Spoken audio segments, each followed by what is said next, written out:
சலனம் 436. மீட்டிங் முடிந்து வெளியே வந்த பின் பிரியாவும் தேவும், மகள் லஞ்சுக்கு வெளியே போலாமா? அவள் எங்க? தேவ், நம்ம வீட்டுக்கு போலாம். பிரியா, ஏன்? முதல்ல ஹோட்டல் ஃபுட் மகளுக்கு சேராது. அப்புறம் நம்ம பர்சனல் டாபிக் பேச போறோம். அப்பாவும் இன்னைக்கு வீட்டுக்கு வர மாட்டார். நம்ம வீட்டில் இருக்கிற சமையல்காரரை சமைக்க சொல்றேன். நல்லா சமைச்சு வச்சிருவாங்க. பேசிட்டு சாப்பிட்டு வரலாம். மகள் தலையாட்டி விட்டு மூவரும் வர எதிர் திசையில் தயாளன் வந்து கொண்டிருந்தார். தங்கள் பள்ளியின் தாளாளர் என்பதால் 3 பேரும் ஒரே நேரத்தில் வணக்கம் வைக்க மூவரையும் பார்த்து சிரித்து கொண்டே அவர் வர, அப்போது தீபக் அவரை நேரிலேயே வந்து வரவேற்று அழைத்து போனார். பிரியா, என்னடி உன் மாமனார் இன்னைக்கு இங்க வந்திருக்காரு? தேவ், மகளை எப்போது எங்க வீட்டுக்கு அனுப்ப போறீங்கன்னு கேட்கறதுக்காக வந்திருப்பாரு. பிரியா, வாழ்க்கை சஸ்பென்ஸ் நிறைந்ததுன்னு சும்மாவா சொல்றாங்க? நம்ம கண்ணு முன்னாடி பார்த்த ஒருத்தர் பின்னாளில் நமக்கு உறவாக போகிறார் என்று கனவா கண்டோம். அது என்னவோ உண்மை தாண்டி. மகள் இன்னைக்கு அர்ஜுன் பிரதர், உனக்கு முகிலன் ப்ரோ, எனக்கு ஜனனி. ஒரு நாளில் மகள் அர்ஜுன் ப்ரோ கூட தான் வாழ போகிறாள் என்று தெரியாமல் அன்னைக்கு அவரை அடிச்சு என்ன வேலையெல்லாம் செஞ்சுட்டேன். பிரியா, டே அறிவு கெட்டவனே, அவர் ப்ரோ இல்லடா, உன்னோட மச்சான். ஆமல்ல, ஜனனி தான் மகள் நாத்தனாரா வரப்போறா, எனக்கு பொண்டாட்டியா வரப்போறான்னு தெரிஞ்சிருந்தா ஸ்கூல் டைமில் லவ் பண்ணி இருக்கலாம். எதுக்கு இத்தனை நாள் வேஸ்ட் பண்ணிட்டு? பிரியா, ஹே, எனக்கும் ஜனனிக்கும் கூட கொஞ்சம் நல்ல பாண்டிங் இருந்தது. உங்க 2 பேத்துக்கும் அவளை அவ்வளோ பிடிக்காது என்பதால் தான் நானும் அவகிட்ட சரியா பேசல. மகள், இப்போ புலம்பி என்ன பண்றது? இனிமே அவள் நமக்கு முக்கியமான உறவு, நம்மோடு சேர்த்துக்க வேண்டியதான். பிரியா, உனக்கு அவளை சுத்தமா பிடிக்காது. இப்போ அவளை உன் நாத்தனாரா அக்செப்ட் பண்ணிக்க போறியா, இல்ல தேவ் பொண்டாட்டியா அக்செப்ட் பண்ணிக்க போறியா? தேவ் பொண்டாட்டியா தான். அவளை இதுக்கு முன்னாடி பிடிக்கதோ பிடிக்கலையோ, எப்போ தாலி கட்டிக்கிட்டேனோ அப்பவே அவ நம்ம குரூப்ல வந்துட்டா. பிரியா, மகள் சொல்லு, நம்ம முன்னாடி ஒருத்தரை லவ் பண்ணிட்டோம், அவரை மறந்து இவரோட வாழ முடியுமா? அப்ப நான் சரியான பெண் இல்லையா என்று லூசு மாதிரி யோசிக்காத. அதை எப்படி யோசிக்காம இருக்க முடியும்? ஒருத்தரை உண்மையாக நேசித்து விட்டு அவர் இல்லை என்கிற அந்த வழி இப்போ வர ஒரு துளி கூட குறையல. அதற்குள் இன்னொரு ஆளு எப்படி? அதிலிருந்து முழுசா வெளியே வராமல் இன்னொருத்தரோட எப்படி போய் வாழ்றது? நீ முதல்ல எல்லாவற்றையும் புனிதப்படுத்துதலை நிறுத்திவிட்டு கொஞ்சம் நிதர்சனத்துக்கு வா. வாழ்க்கை ஒரு போக்கில் உன்னை அழைக்குது. அதற்குள் உண்மையாகவே என்ன நடக்கிறது என்று பார். அப்பதான் உண்மைத்தன்மை தெரியும். காதலிக்கிற எல்லாரும் காதலர்களோடு சேர்ந்து வாழ்வதில்லை. அதற்காக யாரும் வாழாமல் போகவில்லை. உன் காதல் இப்படித்தான் வாழ வேண்டும் என்று ஒரு பிம்பத்தை உருவாக்கி அதன்படி போக நினைக்காத. முதலில் அந்த பிம்பத்தை உடைத்து வெளியே வா. அர்ஜுனனாதான் வாழ்க்கை என்றால் நீ அவரோட வாழ்வதற்கு என்ன பண்ணணுமோ பண்ணு. தேவ், மகிழ்தான் இந்த வாழ்க்கையை தேர்ந்தெடுத்திருக்கிறாள். கண்டிப்பா வாழ்வாள். இப்ப அவளை போட்டு பிழியாம அவளை கொஞ்சம் ஃப்ரீயா விடலாம். மூச்சு முற்ற அளவுக்கு அவளுக்கும் வலிக்கும். கொஞ்சம் கொஞ்சமா அவளின் வலி குறைக்க நாமளும் கூட சேர்ந்து அவளை ரிலாக்ஸ் பண்ணலாம். மதியம் வீட்டில் போய் பேசிக்கலாம். இப்போ போய் வேலை பார்க்கலாம் என்று அதற்கு மூச்சுப்புள்ளி வைத்து அழைத்து போய்விட்டான். தயாளன் வரவை ஏற்கனவே தீபக் சொல்லியிருந்ததால் அவர் அறைக்குள் ஒரு பெரிய வணக்கத்தோடு உள்ளே வர, ஈஸ்வரர் தனது அறைக்குள் வரும் அவரை இருகரம் கூப்பி வரவேற்க ஒரு புன்னகையோடு தயாளன் வந்தார். வந்தவர் அமர சற்று நேரத்தில் அவருக்கு தண்ணியும் அடுத்து குடிப்பதற்கும் மழைக்காலம் என்பதால் காப்பியும் கொடுத்து குடித்துவிட்டு, சார், நான் நடந்த பிள்ளைக்கு மன்னிப்பு கேட்டு அடுத்து என்ன பண்ணலாம் என்று உங்க முடிவை கேட்டுவிட்டு போகலாம் என்றுதான் வந்தேன். ஈஸ்வர், நீங்க அர்ஜுன் கிட்ட பேசுனீங்களா? அவனுக்கு பிடித்தம்தான். ஆனால் கல்யாணம் நடந்த முறை தப்பா இருக்கே. எனக்கு அந்த முறை பிடிக்கல. முக்கியமாக நடந்தவை அனைத்தும் பிடிக்கல. கண்டிப்பாக அவன் உயிரோடு இருந்திருந்தால் சாவு என் கையில் தான் இருந்திருக்கும். கண்டிப்பா நானே அதை தான் செஞ்சிருப்பேன். உங்கள் மனைவியாரை கடத்தி கொண்டு போய் கொடுமைப்படுத்தினதெல்லாம் பெரிய தவறு. இப்பவும் நான் அர்ஜுன் கூட மகள் அனுப்பலாமா வேண்டாமா என்று யோசித்து கொண்டுதான் இருக்கிறேன். ஆனால் மகளினி அர்ஜுனோடு வாழ்வேன் என்பதால் தான் நானே உங்களை பார்க்கலாம் என்று நினைத்தேன். அதற்குள் நீங்களே வந்துவிட்டீர்கள். அவர் நடந்தது முறையற்ற திருமணம்தான். அதற்கு முதலில் எங்களை மன்னிச்சிடுங்க. அதுக்கு நீங்க எதுக்கு மன்னிப்பு கேட்குறீங்க? கேட்கணும் சார். யார் பண்ணினாலும் அது தப்பு தானே. அப்புறம் உங்க அளவுக்கு நான் வசதி இல்லாவிட்டாலும் உங்க பொண்ணை என் பையனுக்கு நம்பி கொடுங்க. யாரும் இல்லாமல் எந்த சப்போர்ட்டும் இல்லாமல் உழைத்து முன்னுக்கு வந்தவன் நான். என் வழியில்தான் என் மகனும் இருப்பான். என் பொண்ணு மாதிரி நாங்க பார்த்துப்போம். என் பையன் உண்மையாவே உங்க பொண்ண மகாராணி மாதிரி பார்த்துப்பான். நடத்தவா ராணியான உங்க பொண்ணு என் பையனுக்கு கட்டி வைத்து விடுங்களேன். 2 பேரும் நல்லா இருப்பாங்க. ஈஸ்வர் அவரையே பார்த்தார். என்ன மாதிரியான அப்பா இவர்? அவரும் ஒரு பெரிய மனிதர்தான். தன் மகனுக்காக இறங்கி வந்து பேசும் அந்த விதம் ஈஸ்வருக்கு ரொம்ப பிடித்தது. அவரோ அப்புறம் அர்ஜுனும் மகளும் சேர்ந்து வந்தால் பார்க்க நல்லா இருக்கும் என்று எனக்கும் என் மனைவிக்கும் ஆசை. அதான் முறையாக கேட்டுவிட்டாள். அதற்கு நல்ல நாள் வேண்டும். அதான் உங்களிடம் பேசி போலாம் என்று வந்திருக்கிறேன். ஈஸ்வர் 2 பேரும் அவர்கள் வாழ்க்கைக்கான பாதையை அவங்க தொடங்கிட்டாங்க. நாம தான் லேட்டா பேசுறோம்னு நினைக்கிறேன். உங்க வீட்டில் கருப்பு முடியட்டும் நினைச்சேன். அதனால தான் நானே வந்து வீட்டில் பேசவில்லை. அவனின் இறப்பை எல்லாம் நான் எடுத்து செய்திருக்க கூடாது. ஆனால் அர்ஜுன் கொல்லி வைத்ததால் வேறு வழியில்லாமல் அதை கடைபிடிக்கிறேன். நம்ம வீட்டில் காரியம் எல்லாம் முடிச்சாச்சு. வீடு சுத்தம் பண்ணி பெயிண்ட் அடித்து எல்லா வேலையும் முடிந்தது. நீங்க எப்போ வரீங்கன்னு சொன்னால் அதுக்கு நாங்க தயாரா இருப்போம். பொண்ணு கேட்டு எப்போ வரட்டும் சார்? கல்யாணம் தான் ஏற்கனவே முடிந்தது. இனி நிச்சயம் கல்யாணம் ஃபங்க்ஷன் இருக்காது. நம்ம தாலி பிரித்து கோர்த்து ரிசப்ஷன் வைக்கிற ஃபங்க்ஷன் தான் நடத்துகிற மாதிரி இருக்கும். அம்மா அப்பா எல்லாரும் வர புதன்கிழமை ஃப்ரீ. அப்படின்னா நல்லதுங்க சார். அன்னைக்கு நாங்களே முறையா வந்து வீட்டில் பேசுறோம் என்றவர் விடை பெறையல. ஈஸ்வர், தயாளன் சார், நீங்க மதியம் எங்களுடன் லஞ்சு சாப்பிட்டுட்டு போகலாம். இன்னொரு நாள் சாப்பிட்றேன் சார். வந்தவர் வெறும் வயிற்றோடு போகக்கூடாது என்று ஈஸ்வர் அன்பால் கட்டளையிட, அன்று அவர் ஈஸ்வர் திலீபனுடன் தங்களின் அலுவலகத்தில் தயாளனுக்கு வடை பாயாசமுடன் அன்று தயாரித்து கொடுத்த மதிய உணவு சிறப்பாக பரிமாறப்பட அங்கு புது உறவு ஒன்று வலுப்பட்டது. தயாளன் அவர்கள் தீபக்குடன் சேர்ந்து உணவு முடித்து வெளியேறும் போது அலுவலகத்தின் வாசலிலேயே ஈஸ்வர் கொடுத்த அன்பு, அந்த மரியாதை எல்லாம் அவரின் முகத்தில் ஓர் நிம்மதியை உருவாக்கியிருந்தது. சார், நான் கிளம்புறேன் என்று தயாளன் இருக்கரம் கூப்ப, ஈஸ்வர், சந்தோஷமா போயிட்டு வாங்க, எல்லாம் நல்லபடியா நடக்கும் என்று சொல்லி அனுப்பினார். அவரை வழி அனுப்பியதும் தீபக்கும் ஈஸ்வரும் ஒருவரையொருவர் ஒரு சிறிய சிரிப்புடன் பார்த்தார்கள்.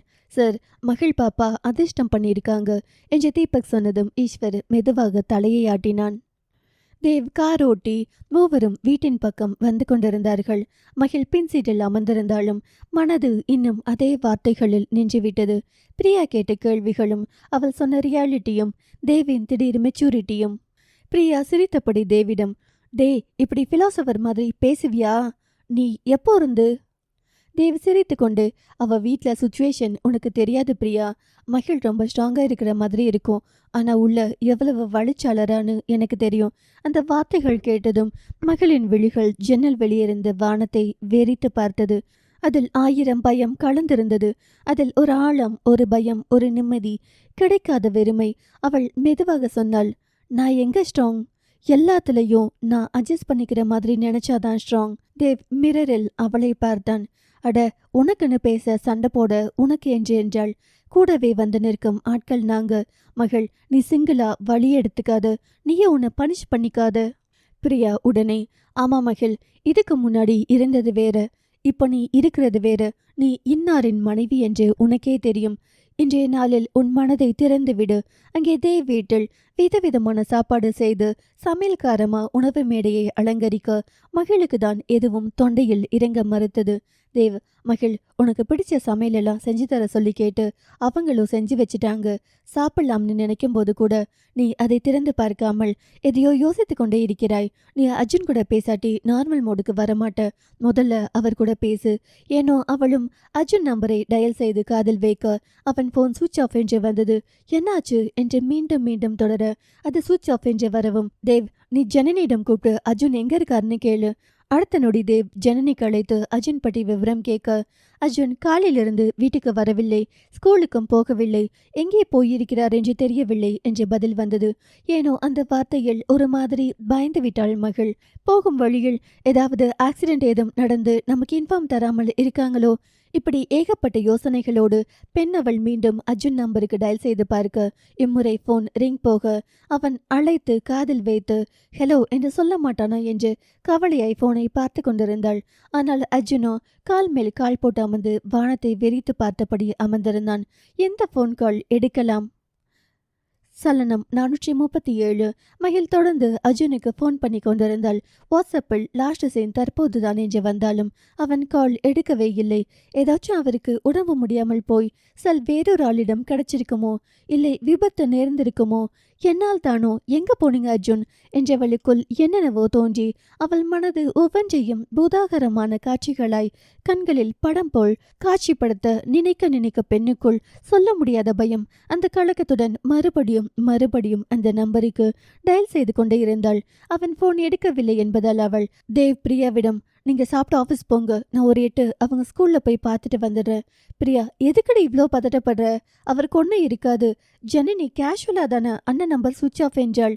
தெரியல, அன்னைக்கு நான் சண்டை போட்டுதான் தீரன் மாமா கவனம் இல்லாம மேல இருந்து கீழே குதிச்சிருக்காரு.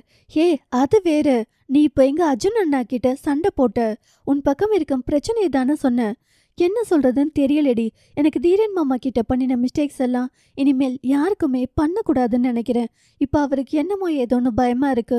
நான் போய் பார்த்துட்டு வந்துடுறேன். தேவ் அவளைத்தான் பார்த்தான். உண்மையாகவே பயந்து போயிருந்தாள். தங்கம், நீ போயிட்டு வா, வந்ததுக்கு அப்புறம் சேர்ந்து சாப்பிடலாம். மகள், வேணா நீங்க சாப்பிட ஆஃபீஸ் போங்க, நான் வந்துடுறேன். பிரியா, நாங்களும் கூட வரோம். நம்ம ஆஃபீஸ் டைம் ஆஃபீஸில் இல்லாட்டி வெளியே சுத்துறோம்னு தெரிஞ்சா அப்பா டென்ஷன் ஆயிடுவாரு. அதெல்லாம் அவருக்கு பிடிக்காது. நான் பெர்மிஷன் அப்பாட்ட சொல்லிடுறேன் என்றவள் வெளியே வந்து கார் எடுத்துக்கொண்டே மீண்டும் அழைத்தாள். மகள், இவர் ஏன் எடுக்க மாட்டேங்கிறார் என்று யோசித்தவளுக்கு தெரியவில்லை. இது நம்ம பர்சனல் நம்பர். இது நெருங்கிய வட்டம் தவிர யாருக்கும் தெரியாது. முக்கியமாக அர்ஜுனிடம் இந்த நம்பர் இல்லை என்று நம்ம இதிலிருந்து கூப்பிடுகிறோம். அதனால் தான் போன் எடுக்கவில்லை என்று அவளுக்கு தெரியவில்லை. வேலையை முடித்து விட்டு வந்த அர்ஜுன் தன் மேஜையில் இருந்த போனை எடுத்து பார்த்தான். அதுவும் 2 நிமிஷத்துக்கு ஒரு முறை கால் வந்து கொண்டே இருந்தது. ஏன்னா தற்போது பேச நேரமில்லை என்று வைத்து விட்டான். எதுவும் முக்கியம் என்றால் அப்பா அழைப்பார் என்பதால் மீண்டும் கால். அவன் தன் செல் எடுத்து பார்க்க அன்னோன் நம்பர். புது எண் என்று காட்டவும் அர்ஜுன் தான் ஒரு நியூ ஹோட்டல் கட்டும் வேலைக்கு இன்று பல கன்ஸ்ட்ரக்ஷன் கம்பெனியிலிருந்து இன்ஜினியர்கள் தங்களின் கம்பெனியிலிருந்து கொட்டேஷன் அனுப்ப அப்பாவின் நண்பர்கள் தெரிந்தவர்கள் எல்லாம் போட்டி போட்டு கால் பண்ணி கொண்டே இருப்பதால் செல்போனை ஆஃப் பண்ணி வைத்திருந்தவன் ஆன் பண்ணிய நொடியிலிருந்து கால் என்பதால் சிபாரிசு யாருக்கும் இல்லை, இப்போதைக்கு பேச வேண்டாம் என்று நினைத்து அழைப்பை எடுக்கவில்லை. ஆனால் மீண்டும் கால். அதுவும் தொடர்ந்து இந்த முறை ரிங் அடிக்க அர்ஜுன் திரையை பார்த்தவுடன் யார் இப்படி, அதுவும் ஓயாமல் என்று கோபத்தோடு போன் எடுத்தான். அப்புறம் பார்த்தால் ஒரே எண்ணிலிருந்து 100 கால். யார் இவ்வளோ கால்? நம்ம வீட்டிலிருந்து இல்லையே என்று அவன் திரும்பி கால் பண்ணினான். சற்றும் எதிர்பார்க்கவில்லை அவளாக இருக்கும் என்று. அழைப்பை எடுத்த நொடியில் மகள் மூச்சை இல்லாமல், ஹலோ, எங்க போனீங்க என்று கேட்டாள். அர்ஜுன் ஒரு நடி திகைத்து நின்றான். அறிந்த பெண்ணின் குரல், அதில் ஒரு பதட்டம். யாரென்று அவனுக்கு தெளிவாய் தெரிந்தது. ஆனாலும் வம்பளிக்கும் பொருட்டு, ஹலோ, யாரா? என் நம்பர் அவரிடம் இல்லையா என்று கோபம் அவளுக்கு ஒரு பக்கம். அதை மறைத்து கொண்டே, நான் மகள், நீங்க நல்லா தானே இருக்கீங்க? உங்களுக்கு ஒன்றும் பிரச்சனை இல்லையே?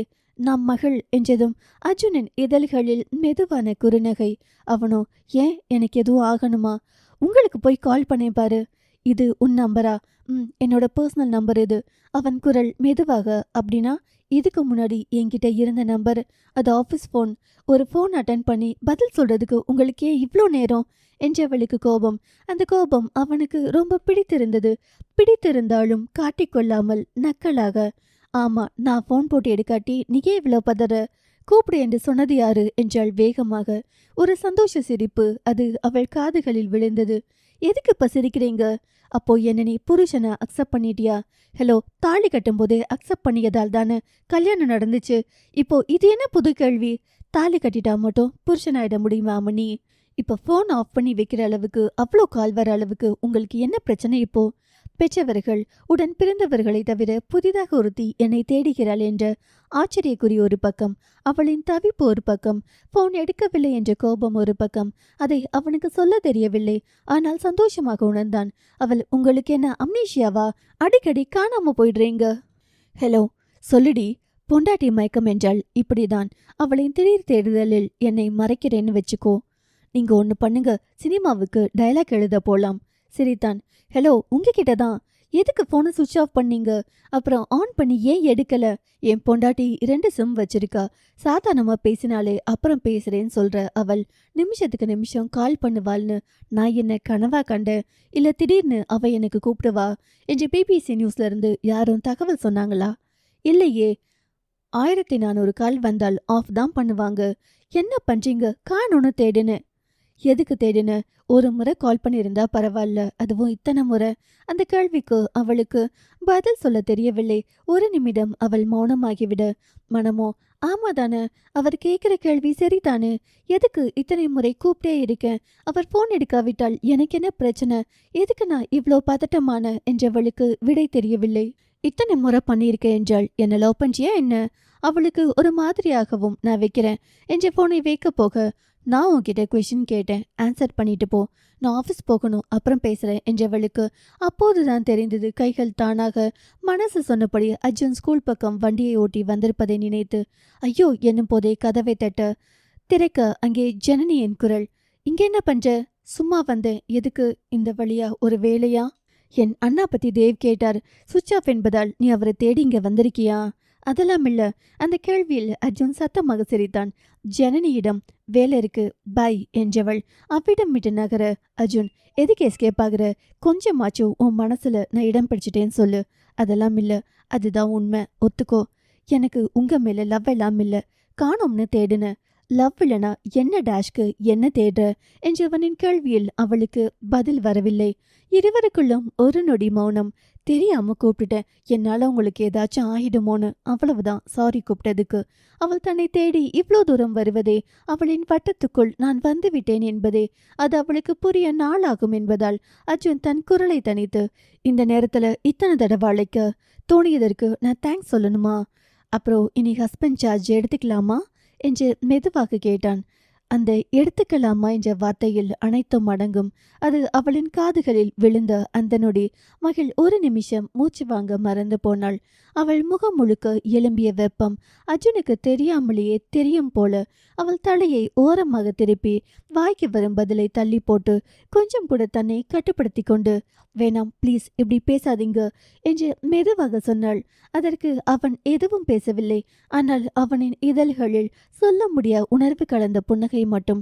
அவன் சிரிப்பு விருப்பமில்லாமல் இருந்தாலும், அது அவளுக்கு எரிச்சலாக இருந்தாலும், கோபம் கொள்ள தோன்றவில்லை. சொன்னாலும் சொல்லாவிட்டாலும், ஏற்றாலும் ஏற்றுக்கொள்ளாவிட்டாலும், முடிவில் அவன் கணவன் எல்லாம் அதில் அடங்கும் என்பது உண்மை என்று புரிய, அதுவே அவள் மனதை ஒரு நிமிடம் அமைதிப்படுத்தியது. மகள், கருவம்பாளையம் வரவா? எதுக்கு? என்னை பார்க்க தானே வந்த, பின்ன பார்க்காம போனா எப்படி? அதெல்லாம் இல்லை, நான் போனோம். எதுக்கு ஃபோன் ஆஃப் பண்ணினேன்னு கேட்ட? ஏன் என்னை பற்றி தெரிஞ்சுக்க வரமாட்டியா? உங்கள் ஸ்கூல் பக்கத்தில் இருக்கேன், வாங்க. அது உன்ற மாமனார் ஸ்கூல். நீங்கள் எங்கே இப்போ? அம்மணி, நான் ஆஃபீஸ் கருவம்பாளையம் தானுங்க, அங்கே வாங்க. வரும் வழிதான் என்பதால் வந்தாள். அவன் கொடுத்த லொக்கேஷன் ஒரு சின்ன ஆஃபீஸ். ஹலோ, உங்கள் ஆஃபீஸ் எங்க? நீ வந்திருக்கிறதே நம்ம ஆஃபீஸ் தான். அவளுக்கு அது புரிந்தது. நம்ம என்று அவன் எதிலும் பிரித்து பார்க்காமல் பேசுவது அவன் வார்த்தைகளில் புரிந்தது. அங்கே வர, அங்கே இருந்த அந்த அறை, தங்களின் வீட்டு அடுப்பறை கூட இவ்வளோ சின்ன சைஸில் இருந்ததில்லை. இவர் என்ன இந்த சின்ன ஆஃபீஸில் இருக்கிறார் என்ற யோசனையில் வந்தவள் அவன் மட்டுமே அமர்ந்திருப்பதை பார்த்து, யாரும் இல்லாத கடையில் யாருக்கு டீ ஆத்துறார் என்று நினைத்தவள் அவனை பார்க்க, ஸ்டாஃப்ஸ் யாரோ இங்கே இல்லையா? இல்ல, யாரும் இல்லாத ஆஃபீஸில் 1400 மிஸ்டு கால் எதுக்கு? ஏதும் பண கஷ்டத்தில் இருக்கீங்களா? யாருக்காவது கடன் தரணுமா? அவள் பாவமாக கேட்க அவனுக்கு சிரிப்பு வந்தது. அதை கண்ட்ரோல் பண்ணிக்கொண்டே, பெரிய ஆஃபீஸ் ரூம் போட்டாதான் புருஷனை நினைப்பியா? அவளோ இது ஆஃபீஸ் ரூம். அவன் மெதுவாக முன்னே வந்து, பழைய ஏக்கர் நிலத்தில் கட்டப்பட்ட அலுவலக அறையில் இருந்தால் மட்டும்தான் ஒரு ஆஃபீஸ் நடத்த முடியுமா என்ன என்றான் அவளின் கிட்டே வந்து. அவள் அப்படியே திடுக்கிட்டு பின் சென்று தள்ளி நின்றாள். என்னடி, பயமா? இல்ல. குரல் தைரியம் சொல்ல. வாய் ஏனோ தந்தி அடித்தது. அவனோ அவளின் கையை பார்த்தான். அவள் தன் கைகளையே இறுக்கி பிடித்து தனக்குத்தானே தைரியம் சொல்லிக் கொண்டாள். அவன் புன்னகை அவளின் பயத்தில் அவனை விட்டு போனது. இப்பவோ உனக்கு லாஸ்ட் சான்ஸ் மகள், நான் வேணாமுனா நீ இப்படியே போயிடலாம். அவள் வேகமாக அவனை பார்த்து, உங்களை ஒட்டிக்கிட்டே நின்னாதான் நான் பொண்டாட்டியா என்றவளுக்கு கோபம் வந்தது.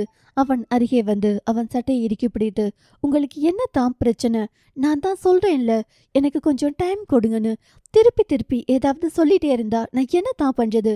நான் என் அப்பா மேல ப்ராமிஸ் பண்ணியிருக்கேன், எந்த சூழ்நிலையிலும் இந்த லைஃபை விட்டு போக மாட்டேன்னு. அவன் அவளின் கோபம் கொப்பளிக்கும் முகத்தை பார்த்தான். அந்த முட்டை கண்கள், அந்த அழகான இதழ்கள், சுருங்கி விரியும் மூக்கு, உரிமையோடு தன் அருகே தன் சட்டையை பிடித்து கோபப்படும் அந்த தன்மை எல்லாம் பார்த்து அவளிடமே கேட்டான். இந்நேரம் வேறு ஒருவன் நான் இங்கே இருக்கேன் வா என்று சொன்னால் நீ போயிருப்பியா? நான் எதுக்கு இன்னொருத்தங்க வா என்று கூப்பிட்டால் போகணும்? அப்புறம் ஏன் நான் கூப்பிட்டு நீ வந்த? ஏன்னா நீங்க என் ஹஸ்பண்ட். அப்போ உரிமை இருக்குதானே? இல்லைன்னு யாரு சொன்னா? ஆனா கொஞ்ச நாள் ஆகும் உங்களை அக்செப்ட் பண்ணிக்க. இப்போ லவ் எல்லாம் இல்ல. இல்லாம தான் இவ்வளோ மிஸ்டு கால் கொடுத்து தேடினியா என்ன? உங்களுக்கு ஏதாச்சும் ஆயிடுமோன்னு பயமா இருந்தது. அதுதான் தேடினேன். அவ்வளோதான், லவ் எல்லாம் இல்ல. வேற யாரா இருந்தாலும் இப்படிதான் தேடி இருப்பியா என்றவன் கண்களில் ஒரு சிரிப்பு. வேற ஒருத்தனை நான் ஏன் தேடணும்? அதே நேரத்தில் என்னால் யாரோ ஹர்ட் ஆகியிருந்தாலும் நான் தேடுவேன். நான் போறேன், எனக்கு லேட் ஆயிடுச்சு. போ. அப்போ இன்னைக்கு ஹர்ட் ஆன எவனோ ஒருத்தனை நான் உனக்கு. அவள் திரும்பி பார்த்தாள். அவனின் குரல் மெல்லியதாயிருந்தாலும் அதுக்குள்ள வேதனை கலந்த உண்மை இருந்தது. நீங்க ஏன் இப்படியெல்லாம் கேள்வி கேட்டு என்னை கஷ்டப்படுத்துறீங்க? நீ ஏண்டி என்னை யாரோ போல ட்ரீட் பண்ற என்றவன் குரல் ஒரு மாதிரி வலி நிறைந்ததாயிருந்தது. நான் இப்போ என்னதான் பண்ணணும் உங்களுக்கு? அர்ஜுன் அவளை பார்த்தவாறு, சரி உனக்கு நான் யாரு என்று கேட்டான். அவள் மீண்டும் அந்த வார்த்தைகளில் சிக்கிக் கொண்டாள். ஒரு நிமிடம் அவள் கண்களில் நீர்த்துளி கூட தெரிந்தது. ஏற்றிக்கவும் முடியாமல் விளக்கி வைக்கவும் முடியாமல் அவள் தவிக்கும் பாடு அவளை அறிவாள். அழுகை கூட மறைக்க முடியாமல் அவள் முகத்திலிருந்து அது வழிந்தது. மகள், உனக்கு தீரியன் சீனியரை மறக்க முடியலை என்றால் நீ இப்ப கூட இங்கிருந்து போயிடலாம். அப்படியெல்லாம் எதுவும் இல்லை என்றவளுக்கு அந்த வார்த்தையை சொல்லும் போது நெருஞ்சி முள்ளாய் மனமெல்லாம் குத்த அழுகை வந்தது. அர்ஜுன் தெரியும் அவள் பொய் சொல்கிறாள் என்று. அவன் அந்த ஒரே சொல்லை கேட்டு கடைசியாக அமைதியான குரலில் சொன்னான், சரி மகள், உன்னால என்ன ஏத்துக்க முடியல. ஆனாலும் ஏன் நான் கூப்பிட்டதும் இவ்வளோ தூரம் வந்து நிமிஷத்துக்கு நிமிஷம் அத்தனை தடவை கூப்பிடும் அளவுக்கு ஏன் பதறின? அவள் கண்களில் நுனியில் சுருங்கிய வேதனை. நான் அவள் வார்த்தையில் திணற அர்ஜுன் மெதுவாக அருகே வந்து நின்றான். சொல்லு மகள், நீ ஏன் என்ன தேடின? அவன் குரல் வெறுமனை கேள்வி இல்லை. அது அவளின் உள்ளத்தை திறக்க வைக்கும் ஒரு அமைதியான அழைப்பு. அவள் கண்களை மூடினாள். அந்த நொடியில் அவள் நடுங்கும் மூச்சு அவனுக்கே கேட்கும் அளவு நெருக்கமாக. இங்க ஏன் வந்தேன்னு, உங்களை எதுக்கு தேடினேன் என்றெல்லாம் எனக்கு தெரியல. ஆனா அந்த நேரம் எனக்கு அப்படி தோணுச்சு. கஷ்டமா இருந்துச்சு. உங்களுக்கு எதுவும் ஆயிடுச்சோன்னு பயமா இருந்துச்சு, அவ்வளவுதான் என்று அவள் மெதுவாக சொன்னாள். உங்களுக்கு ஏதாவது ஆகிடுமோன்னு பயம், அது மட்டும்தான். அந்த வார்த்தை அவனுக்கு போதும். அதுவே பெரும் சக்தியாக இருந்தது. அவள் கண்களில் பளபளத்த அந்த ஈரம் அர்ஜுன் இதயத்திலேயே விழுந்தது. அவள் அழும்போது அவனுக்கு வலித்தது. ஆனால் அவள் இதயத்தில் இருக்கும் பழைய காதலை துடைத்துவிட்டு தன் முகத்தை அந்த இதயத்தில் ஒட்ட வைக்க அவன் அவளை போட்டு படுத்தி எடுத்து கொண்டிருந்தான். அவள் அவனையே பார்க்க அவனால் அவள் கண்களை அவ்வளவு இயல்பாக பார்க்க முடியவில்லை. அவளின் கண்களில் அத்தனை தெளிவிருந்தது. அவள் பார்க்க பார்க்க அவளோடு ஒன்றிவிட அவன் மனம் ஏங்கியது. அவன் ஒரு நொடிக்கு பார்வையை திருப்பிக் கொண்டு மீண்டும் அவளை பார்த்தான். ஓகேடி, இப்ப நீ தெளிவான முடிவு தானே எடுத்திருக்க. என்ன முடிவு? என் பொண்டாட்டியாக. எத்தனை டைம் சொல்றது ஒரே விஷயத்த? என் லென்த்தா நீங்க பேசுறீங்க. சரிங்க அம்மணி, உங்களுக்கு லென்த்தா பேசினாலும் புரிய மாட்டேங்குது, சாஃப்டா பேசினாலும் புரிய மாட்டேங்குது. அடாவடி ஆக்ஷன், அதாவது புரியுதான்னு பார்க்கவா? புரியல. தன் மூச்சு விடும் அளவுக்கு தான் பக்கத்தில் நின்றாள். பயந்து எல்லாம் அவள் ஓடவில்லை. ஆனால் காலையில் அழுதது கண்டு இவ்வளோ நேரம் அவளை எதுவும் தீண்டாமல் இருந்தவன் அப்படி தீண்டாவிட்டால் அவளுக்கும் தனக்கும் பெரும் கேப் விழும்.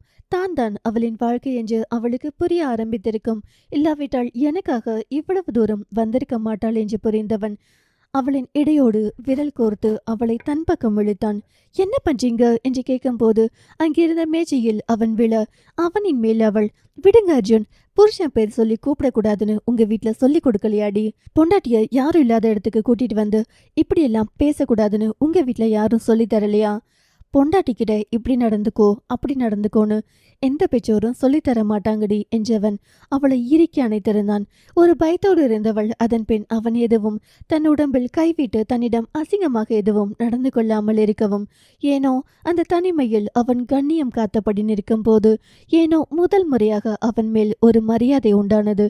கண்டிப்பாக நகர்ந்தால் விடமாட்டான் என்று அவன் உடம்பு பிடி சொன்னது. அதனாலேயே அவன் மார்பில் கண்மூடி சாய்ந்து விட்டாள் அவள். கண்ணாடிகளாலான கதவுகள் நிறைந்த தனது அலுவலக கேபினில் அத்தனை பேர் இருக்கும்போது கூட காலையில் முத்தம் கொடுத்தவன் இப்போது யாரும் இல்லாத இடத்தில் கிடைத்திருக்கும் தனிமையில் என்ன வேண்டுமானாலும் பண்ணியிருக்கலாம்.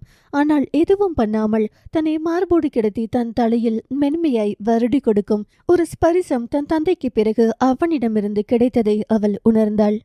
சலனம் 438. அர்ஜுன் அவளை இறுக்கி அணைத்தான். மகள், விடுங்க, நான் போணும். பொறுடி, என்ன அவசரம்? எனக்கு ஒர்க் இருக்கு. ஒருத்தவங்க இல்லாட்டியும் அங்க வேலை நடக்கணும், அதுக்கு பேரு தான் மேனேஜ்மெண்ட். ஒரு சிலது எல்லாம் நான் போனாதான் பண்ண முடியும், கொஞ்சம் நகருங்க என்று எழப்போனவளை விடவில்லை அவன். விட மாட்டேன்டி, போணும், விடுங்க, கொஞ்ச நேரம் இரேண்டி. இந்த ஃபீல் எல்லாம் ரிப்பீட் மோட்ல கிடைக்காது. ஏன், நீங்க அகெயின் ஃபாரின் போறீங்களா? கொஞ்சம் மக்குதான் நீ. ஏன், இது ஒரு எமோஷ்னல் ஹக். என் மேலனி, இதெல்லாம் ஸ்வீட் மெமரி. அப்படியெல்லாம் ஸ்பெஷல் கிடையாது. இது ஜஸ்ட் ஒரு ஆக்சிடென்ட். எனக்கு ஸ்பெஷல். முதலா ஒரு ஹஸ்பண்ட் ஒய்ஃப்குள்ள உருவாகும் முதல் கனெக்ஷன். அது என்னவோ உண்மைதான். முதலாக தானே நடந்திருக்கு. அதனால் அவள் அமைதியாகிவிட, இது எப்போ யூஸ் ஆகும் தெரியுமா? நீ நம்ம பேபி டெலிவரிக்காக உன் வீட்டுக்கு போறப்போ, இல்ல எங்கேயாச்சும் நான் வேலை விஷயமா வெளியே தங்க வேண்டி போய்விட்டாள். அப்போ நமக்குள் ஒரு லாங் கேப் வரும்ல, அப்ப இதெல்லாம் மைண்டுக்குள்ள இருக்கும். உன்னை எப்படா பார்க்கணும்னு தோணும்ல, அப்ப கொடுக்குற ஃபீல் இது. இதை மைண்டில் ஸ்டோர் பண்ணி வச்சுக்கணும். இந்த ஃபீல் நல்லா இருக்கு, ஒரு மாதிரி சொல்ல தெரியல. நீங்க விட்டா நாள் முழுவதும் பேசிட்டே இருப்பீங்க. உங்களுக்கு பேசுறதுக்கு சொல்லியா தரணும், நான் போகணும். அந்த நேரம் ஃபோன் அடிக்க அவனும், யார் அந்த கரடி? விட்டாதானா பார்க்க முடியும், கொஞ்சம் நகருங்களேன். அவன் நகர அவனை விட்டு கொஞ்சம் விலகி நின்று செல்போன் பார்க்க, அவள் இதழில் ஒரு குறுநகை அவள் முறைக்க, சொல்லுடி, 2 கரடியில் ஒரு கரடிதான் என்றான் கொஞ்சம் கோபமாய். முக்கியமாய் அது தேவ். பெண் அவள் கண்களை விரித்து எப்படி என்பது போல் பார்க்க, எனக்கு தெரிஞ்சு நமக்கு பிறக்கிற பிள்ளை கூட இவ்வளோ டிஸ்டர்ப் பண்ணாது. ஆனா அவன் நம்ம சேர்ந்திருக்கிறப்ப டிஸ்டர்ப் பண்ணுவான். இதை தானே ஸ்கூல் டேஸ்ல இருந்து பண்ணிட்டு இருக்கான். அவன் எனக்கு டியர் ஃப்ரெண்ட். அப்புறம் என்னோட ஃபர்ஸ்ட் பேபி மாதிரி. அவனை குறை சொல்லாதீங்க. உங்க ஃப்ரெண்ட்ஷிப்பை நான் ரெஸ்பெக்ட் பண்றேன், அதுக்கு நான் வேல்யூ பண்றேன். அதே நேரம் நம்ம ரிலேஷன்ஷிப்குள்ள உன்னோட ஃப்ரெண்ட்ஷிப்பை எடுத்துட்டு வரக்கூடாது. நீயும் நானும் இருக்கிறப்ப நம்ம மட்டும்தான், அவ்வளவுதான். மீண்டும் தேவ் கால் பண்ணவும், ஒரு நிமிஷம் என்றவள் அழைப்பை ஏற்று, சொல்லுடா. சிறிய அறையில் அவள் ஃபோன் காலில் இருந்து வரும் வார்த்தைகள் அர்ஜுனுக்கும் தெளிவாகவே கேட்டது. அவரை பார்த்துட்டியா? அவர்கிட்ட தான் இருக்கேன். இப்போ நீ ஓகேவா? நான் ஓகே தான். லூசு, உனக்கு பசிக்கலையா? பசிக்கலை எனக்கு, நான் இன்னும் 10 நிமிஷத்துல வந்துடுவேன். பிரியா பக்கத்துல இருந்து, ஏன், அவரை பார்த்ததும் அவளுக்கு பசி எல்லாம் போயிடுச்சான்னு கேளு. சாவடிச்சிடுவேன் அவளை, வந்துடுவேனா? நீ இப்போ எங்கடி இருக்க? கருவம்பாளையம். சரி, வர வழியில நம்ம வீட்டுக்கிட்ட வந்து ஹாரனடி. எதுக்கு? உனக்கு டிஃபன் பாக்ஸில் சாப்பாடு எடுத்து அந்த அம்மா கிட்ட கொண்டு வந்து தர சொல்கிறேன். வாங்கிட்டு வந்து ஆஃபீஸில் சாப்பிடு. எதுக்கு மென்டல் இதெல்லாம் பேக் பண்ணி தர சொல்கிற? அவங்களுக்கு 2 வேலை. அடி வாங்குவ மகள். சாப்பிடாம வந்து வேலை செய்வியா நீ? ஒழுங்கா வரப்போ சாப்பாடு வாங்கிட்டு வா. சாப்பிட முடிச்ச பின்னாடி தான் கேபினுக்கு வரணும், சரியா? சரி வெயிடா, நான் கிளம்பிட்டேன். அர்ஜுன் அருகே வந்து, நீ இன்னும் சாப்பிட்லையா? நம்ம வெளியே போய் சாப்பிட்டு அப்புறம் நானே உன்னை ஆஃபீஸில் ட்ராப் பண்ணுறேன். அதெல்லாம் ஒன்று வேணாம். எனக்கு தேவ் வீட்டில் தயார் பண்ணினது ரெடியாக இருக்கு. வாங்கிட்டு ஆஃபீஸ் போகணும். இப்போ கிளம்புறேன். ட்ராப் பண்ணுறேனா? அதெல்லாம் வேண்டாம். அவன் அவளை பார்த்து அவளின் முன்னாடி வந்து, அப்போ உரிமை இருக்குதுல்ல என்றவன் அவளின் கண்களுக்குள் நேரா பார்த்து கேட்டான். உரிமை கேட்டுட்டே இருப்பீங்களா? எனக்காக சாப்பிடாம வந்திருக்கு. அப்போ சாப்பிட வைக்கிறது தானே முறை. எனக்கு நிஜமாலுமே பசிக்கல. என்னை காணாம பசிக்கலையா, இல்ல என்னை பார்த்ததும் பசிக்கலையா? அந்த ஒரு வார்த்தை மகளின் நெஞ்சுக்குள்ளே திடுக்கிட்ட ஒரு வெப்பம் போல விழுந்தது. பல நேரம் திடீரென்று பதில் வராவிட்டால் அவளுக்கு ஒரு மாதிரி பதட்டமாகிவிடும். அவள் மூச்சை ஆழமாக இழுத்தாள். தன்னை சமன்படுத்த வேண்டி, எனக்கு உன்கிட்ட உரிமை இருக்குதானே மகள்? உரிமை இருக்கு என்ற வார்த்தைக்கு வார்த்தை சொல்லிக்கிட்டே இருக்க முடியுமா? சொல்லு, அதனால என்ன குறைஞ்சு போயிடுவியா? எனக்கு உங்களை மாதிரி கேள்வி கேட்க தெரியாது. கேளுடி, நான் கேட்குறேன்ல. அதே மாதிரி நீயும் என்கிட்ட சண்டை போட்டாவது கேளு. அப்பதானே நமக்குள்ள உரிமை பிறக்கும். அப்படியெல்லாம் சட்டுன்னு எனக்கு கேட்க வராது. நான் வீட்டில் கூட யார்கிட்டையும் எனக்கு இது வேணும் அது வேணும்னு எல்லாம் கேட்க மாட்டேன். ஏன், எனக்கு என்ன வேணும் என்று எங்க வீட்டில் இருக்கிறவங்களுக்கு தெரியும். அவன் அருகே வந்து நின்றான். இப்ப என்ன சொல்ற? உனக்கு வேணுன்றத நானே பார்த்து செய்யணும்னு சொல்றியா? கண்டிப்பா பார்த்து செய்கிறேன். அந்த வார்த்தைகள் அவள் உடலை சூடாக்க தள்ளி போனாள். அவனோ, ஆனால் இப்போ இல்ல, என்ன நம்பி தனியா வந்திருக்க. இந்த நேரத்தில் அத்துமீறினால் நான் ஆம்பளை கிடையாது என்றான். அப்புறம் சும்மா தள்ளி போயிட்டே இருக்காது, கடுப்பாயிடுவேன். நம்பி பக்கத்திலே இரு என்றவன் அவளை விடுவதாய் இல்லை. அவளின் அருகில் பசை போல வந்து நூலளவு இடைவெளி விட்டு நின்றான். மகள், நீ என்னை பார்க்க வந்தது கூட ஒரு காரணத்தால் தான். காரணம் என்றெல்லாம் இல்லை. நான் வந்தது உங்களுக்கு ஏதாவது ஆகிடுமோன்னு பயம், அவ்வளோதானே? அவளின் காதுக்குள் இதுவும் ஒரு வகையான காதல்தான். ஆனால் அதை காதல் என்று நீ அக்செப்ட் பண்ணிக்க மாட்டேங்கிற. அதில் அவள் ஒரு அடி பின் சென்று காதல் உணர்வியெல்லாம் தானே வரணும். ஆனா நீங்க கட்டாயப்படுத்தி எனக்குள்ள உங்களை திணிக்கிறீங்க. எனக்கு உங்களை அவாய்ட் பண்ண தெரியல. ஆனால் எனக்கு உங்க மேல இருக்கிறது லவ் இல்ல. நான் எப்போ என் காதலை உங்களிடம் வாய் விட்டு சொல்றேனோ அப்ப நீங்க புரிஞ்சுக்கோங்க. அது வரைக்கும் நீங்க தயவு செய்து என்னிடம் இந்த வார்த்தையை கேட்காதீங்க. நீ வாய் விட்டு சொல்லவே வேண்டாம் மகள். உன் கண்களில் எல்லாம் தெரியும். ஹலோ, எல்லாம் தெரியும் என்றால் நான் என்ன நினைக்கிறேன்னு கூட உங்களுக்கு தெரிஞ்சதா? ஒன்னும் தெரியாது உங்களுக்கு. அவன் தயக்கமே இல்லாமல் தெரியும் என்றான். சொல்லுங்க, என்ன தெரியும் என்று அவள் சவாலாக கேட்க அவன் ஒரு நொடி அவளை பார்த்தான். பெண் அவளின் முகத்தை தன் கைகளால் தாங்கி அவளின் கண்ணோடு தன் கண்ணை ஊடுருவ விட்டு அவளை பார்த்தான். அவள் அந்த பார்வை தாங்க முடியாமல் அவள் திரும்பிக் கொண்டாள். அவன் மெதுவாக ஆனால் ஆழமான உணர்வோடு, நீ என்ன இழக்க கூடுமோன்னு பயந்துட்ட, எங்கே எதுவும் ஆகிடுமோ என்ற பயத்தில் சாப்பிடாம வந்திருக்கு. இந்த உணர்வு நம்ம யார் மேல பாசம் வச்சிருக்கோமோ அவங்களுக்கு ஒன்று என்றால் மட்டும்தான் பசிக்காமல் இருக்கும். ஏற்கனவே தீரன் மனசுக்குள்ள இருக்கார். இப்ப அவரை விட்டுட்டு என்னை நேசித்தாள் நான் தப்பா நினைச்சிடுவேன் என்ற பயம் உனக்கு. அவள் பதறி அவனை பார்த்தாள். அப்படி ஒன்று தனக்கு நடந்து விட்டதா இல்லையா என்று அவளுக்கு அதெல்லாம் தெரியவே இல்லை. அவள் உதடுகள் நடுங்கின. பேச வார்த்தைகளின்றி அவள் தவித்தாள். அவன் மிகவும் உடைந்து போய், நான் உனக்குள் வந்திருக்கிறத நீ ஏன் அக்செப்ட் பண்ணிக்க மாட்டேங்கிற? பின் ஜன்னல்களை திறந்து வைத்தால் தான் காற்று உள்ளே போக முடியும். நீ உன் மனதை பெரிய பூட்டு போட்டு பூட்டிவிட்டு என்னையும் வர சொன்னால் நான் எப்படி வருவேன்? ஏனோ அவன் கேட்ட வார்த்தை சத்தியமான வார்த்தை. அவளுக்கு உண்மையாகவே தான் தவறு செய்கிறோம் போல் என்று வலித்தது. பெரிய பூட்டை போட்டால் எப்படி வருவார் அவர் என்ற கேள்வி இப்போது அவளுக்குள்ளும் ஒழித்து கொண்டே இருந்தது. நான் சொன்ன உரிமை, நீ என்னை ஹஸ்பண்ட் என்று அக்செப்ட் பண்ணிக்க தாமதமானாலும் உன்னை ஒய்ஃபா நான் நடத்துறேன். அந்த உரிமையை நீ அக்செப்ட் பண்ணிக்க. அது மனைவியின் உரிமை. கொஞ்சம் பேசு. எனக்கு நீ என்கிட்ட ஃப்ரீயா பேசினால் கொஞ்சம் பெட்டரான ஃபீலா இருக்கும். மகிழ், நான் ஓப்பனா ஒன்று சொல்றேன். ஒரு ஹஸ்பண்ட் அண்ட் ஒய்ஃபுக்கு படுக்கை அறை பகிர்வுகள் எவ்வளவு முக்கியமோ அதை விட கம்யூனிகேஷன் ரொம்ப முக்கியம். ப்ளீஸ் ஓப்பனா இரு என்கிட்ட. அவள் ஒரு நிமிஷம் அவனையே பார்த்தாள். எனக்கு ஒரு பக்கம் தீரன் மாமாவின் நினைப்பு, இன்னொரு பக்கம் உங்களின் இந்த நெருக்கம். அவரை மறக்கவும் முடியல, உங்களை தள்ளியும் வைக்க முடியல. நான் நல்ல பொண்ணு இல்ல என்னும் போதே அவள் தடுமாறினாள். குரல் உடைந்தது. அவனுக்கே அவளை நினைக்க பாவமாயிருந்தது. இதையெல்லாம் அவள் யாரிடம் போய் சொல்வாள்? அவளுக்கு எவ்வளவு வலிக்கும். ஆனாலும் அந்த வலியையும் தாங்கிக் கொண்டு என்னையும் அவள் ஏற்றுக்கொள்வது கடினம் என்று புரிய, அவனோ, மகிழ், நீ லவ் பண்ணது கொலை குற்றமில்லை. எல்லா பெண்களும் எல்லா ஆண்களும் ஒவ்வொரு நாளும் யாரையாவது ஒருவரை நேசித்து கொண்டேதான் இருப்பார்கள். ஆண்களை விட பெண்களின் குணமே நேசிப்பதுதான். அதனால்தான் கடவுள் பெண்களை தாயாய் உருவாக்கியிருக்கிறார். எல்லோருக்கும் எத்தனையோ விதமான காதல் உண்டு. ஒரு பெண் தன் அப்பாவை நேசிப்பது போல், கணவனை நேசிப்பது போல், மகனையும் நேசிப்பாள், இணையையும் நேசிப்பாள். கூடவே அம்மா, அக்கா, மாமியார், தோழி என்று எல்லோரையும் நேசிப்பாள். உன்னோட வட்டத்துக்குள்ள நானும் இருக்கேன். எனக்கு நீ தீரன் சீனியரை நேசிச்சது பெரிய குற்றமாய் தெரியல. இப்போ இயல்பே நேசிப்பதுதான். அதான் நீ பெரிய கொலை குற்றம் பண்ணினது போல் உன்னை நீயே காயப்படுத்திடாத. நமக்கென்று ஒரு வாழ்க்கை இருக்கு. உன்னோட அதில் நானும் சம்மந்தப்பட்டிருக்கேன். அதனால நம்மை பற்றியும் கொஞ்சம் யோசி. மன்னிச்சிடுங்க, நான் உங்களை ஏதாவது விதத்தில் ஹர்ட் பண்ணிக்கிட்டே இருந்தால் உங்களை நான் அப்படியே அக்செப்ட் பண்ணிக்கிறேன். எனக்கு ஒரே ரீசன், என் கல்யாணத்தில் என்னோட சம்மதம் என்கிற வார்த்தை வாங்கிதான் நீங்கள் எனக்கு தாலி கட்டினீங்க. ஒரு ஃபேக் ப்ராமிஸ் பண்ணிடக்கூடாது என்றுதான் நான் அக்செப்ட் பண்ணுறேன். உங்களை தேடுறேன். எல்லாம் உண்மை. கொஞ்சம் எனக்கு டைம் கொடுங்க. உனக்கு என்ன வேணுங்கிறது உனக்கு தெரியாத போது, அப்படியே தெரிஞ்சாலும் வாய் விட்டு கேட்காத போது உனக்கு டைம் எல்லாம் கொடுக்க முடியாதுடி. ஸோ நீ அர்ஜுன் பொண்டாட்டி. அதுக்கு நீ ப்ரிப்பேர் ஆகிக்கோ. இந்த ஃபர்ஸ்ட் நைட் அன்னைக்கு ஃபர்ஸ்ட் நைட் நடக்கும். அப்போ ஒன்லி ஆக்ஷன் தான். அதுக்கு உன் மனசை தயார்படுத்திக்கோ. இப்போ என்ன பேசணும்னு உங்களுக்கு தெரியாதா? நான் கரெக்டாக தான் பேசுகிறேன். ஹஸ்பண்ட் அண்ட் ஒய்ஃப்குள்ள அதுவும் இருக்கும் தானே. உன் மன வீட்டை நல்லா வெள்ளையடிச்சு பெரிய திண்டுக்கல் போட்டு போட்டு பூட்டி வச்சிருக்க. அதை முதலில் தர. அவள் அவனையே பார்க்க, மகள், ஒருவேளை சாவி தொலைந்திருந்தால் அந்த பூட்டை உடைச்சு தூக்கி போடு. உனக்கு திறக்க மனசில்லாமல் இருந்தா நான் அதை உடைச்சு திறக்க வைப்பேன். இல்ல நான் உன் கையாலே தூக்கி போட வைப்பேன். அதை கீழே போட்டுட்டு கதவை திறந்து பார்.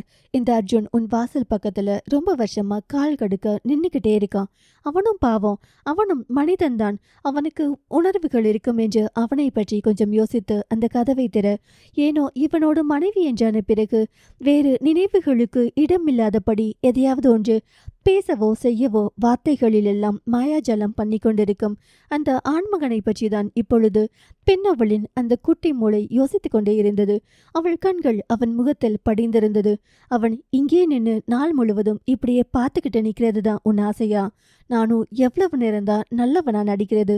கைகளையெல்லாம் கண்ட்ரோல் பண்ணிக்கிட்டே இருக்கேண்டி. நீ பாவம், என்ன பண்ணலாம் கொஞ்சம் சொல்ல என்றதும் அவள் வேகமாய் நகரப்போக, அப்படியெல்லாம் தனியா விட மாட்டேன், இப்ப நம்ம சேர்ந்து போலாம் என்றவன் அவளின் கைப்பிடித்து கீழே அழைத்து வந்தவன் தனது வாகனத்தை போட்டுவிட்டு அவளின் வாகனத்தில் ஏறி அமர்ந்தான். ஓட்டுநர் இருக்கையில் அவள் அவனை பார்க்க, எனக்கு உன்னை ஹோட்டல் கூட்டிட்டு போய் சாப்பாடு வாங்கி தரதான் ஆசை. ஆனா அதற்கு முன்னாடி உன் நண்பன் முந்திக் கொண்டான். இப்ப நானும் ஹோட்டல் போய் தான் ஆகணும் என்று அடம் பண்ணினா உனக்கு கஷ்டம். நீ எதை ஃபாலோ பண்றது எதை விடுறதுன்னு கன்ஃபியூஸ் ஆவ. அதனால உன் போக்கில விட்டுடுறேன். தேவ் வீட்டில் சாப்பாடு வாங்கி நீ சாப்பிடு. நான் ஓட்டிட்டு வந்து உன்னை ட்ராப் பண்றேன். தேவ் வீட்டின் முன் வாகனம் நிற்கும் நேரம் வெயிட் பண்ணு, நான் போய் வாங்கிட்டு வந்து தரேன். அவள் மெதுவாக, இருங்க நானே வாங்கிட்டு வரேன் என்று சொல்லி கீழே இறங்க வேண்டி கதவை திறக்க போக, அவள் இறங்க போகும் முன் அவன் அவளின் கையை பிடித்தான். முன்னை விட மெதுவாக ஆனால் மிதமாக பிடித்தான். அவள் ஏன் என்பது போல் அவனை பார்க்க, மகிழ், நீ எவ்வளவு என்னை தள்ளினாலும் நான் விட்டுவிட மாட்டேன். உனக்கு லவ் வரணும்னு நான் கட்டாயப்படுத்த மாட்டேன். ஆனால் ஒரு ஹஸ்பண்ட் இனி எப்பவும் நான் உன்னை விட மாட்டேன். அவள் வீட்டுக்குள் போகும் அந்த சில அடிகள் அவளின் உள்ளே அவன் பேசிய ஒவ்வொரு சொல்லையும் அவன் சொன்ன ஒவ்வொரு வார்த்தையையும் பெண் அவளின் காதுகளுக்குள் திரும்ப திரும்ப ரிப்பீட் மோடில் கேட்டுக்கொண்டே இருந்தது. அவள் உள்ளுக்குள் கேட்ட கேள்வி, அர்ஜுனை நீ அக்செப்ட் பண்ணிக்கவியா? இதே இடத்தில் வேறொரு ஆண்மகன் தனக்கும் தீரன் மாமாவுக்கும் இருக்கும் காதல் தெரிந்து திருமணம் முடிந்திருந்தாள். அர்ஜுன் மாதிரி இருந்திருப்பானா? ஒருவேளை அர்ஜுன் இல்லாத வாழ்க்கை எனக்கு என்ன மாதிரி இருக்கும்? அந்த கேள்வியே அவளை சுற்றி பதற செய்தது.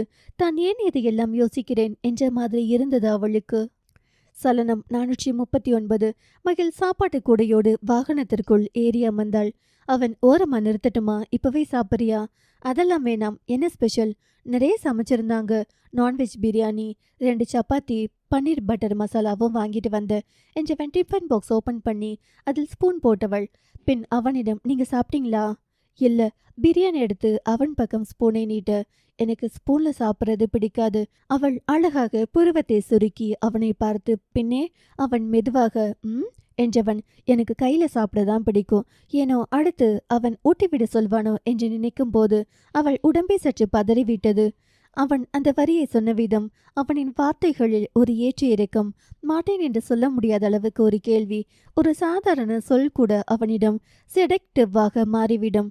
அர்ஜுன், இது கார். வெளியே யாராவது பார்த்தா? கார் ஷேட் இருக்குங்க அம்மணி, யாரும் பார்க்க மாட்டாங்க. அவன் வண்டியை ஓரமாக நிறுத்தி இண்டிகேட்டரை ஆஃப் செய்தான். மகிழ் ஸ்பூன் எடுத்த கை தளர்ந்து ஸ்பூன் சத்தம் டக்கென பாக்ஸில் விழுந்தது. அப்படியே நீ எடுத்து ஊட்டு, நான் சாப்பிட்டுக்கிறேன். அவள் உள்ளே ஒரு அதிர்வு. அந்த ஒரு வார்த்தை தேவிடமிருந்து வந்திருந்தாள். அது சின்ன கியூட் ஹேபிட். ஆனால் அவன் வாயிலிருந்து வந்ததால் அது ஒரு இன்டிமேட் டிமாண்ட் போலிருந்தது. அர்ஜுன் என்றாள். பேர் கேட்கும் என்றாலும் குரல் வரவே இல்லை. சுரமே குறைந்து போயிருந்தது. அவன் அமைதியாக அவளை பார்த்தான். மகிழ், நீ எனக்கு சாப்பாடு ஊட்டுறதுல என்ன பிரச்சனை? நான் புருஷன்டி. அவள், ஐயோ விட்டால் இன்னும் அதிகமாக பேசுவான் என்று பயந்து மெதுவாக பிரியாணியை கையில் எடுத்து அவன் பக்கம் திரும்பி அவன் வாய் அருகே நீட்டினாள். அர்ஜுன் அந்த கையை பார்த்ததும் அவன் கண்களில் ஏதோ ஒரு பரவசம். அவன் இடது கை அவளின் விரல்களை பிடித்து உணவை தன் வாயில் வைத்தான். பெண் விரல்கள் அவனின் வாய்க்குள். அந்த நொடி அவளின் உடலெல்லாம் சில்லிட்டது. அவனுக்குள் சொல்ல முடியா ஒரு நிசப்தம்.